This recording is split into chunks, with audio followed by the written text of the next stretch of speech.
সকাল সকাল এতগুলো মাছ নিয়ে বসলাম। তো এখানে কিছু মাছ কাটা হয়নি, এখন কাটবো।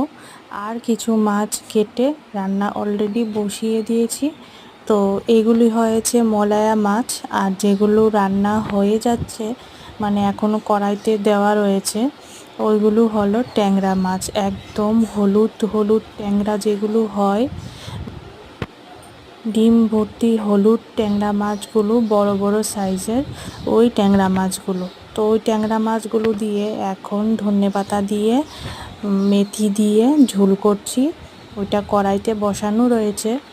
আর এই যে এখানে ঝিঙা কেটে নিচ্ছি, ঝিঙা আলু আর হয়েছে মলায়া মাছ দিয়ে রান্না করব।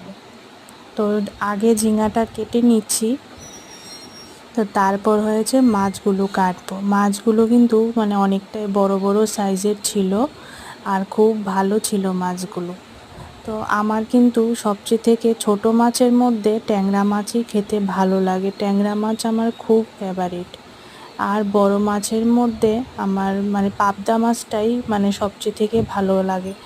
আর বাকি মাছগুলো তেমন একটা ভালো লাগে না।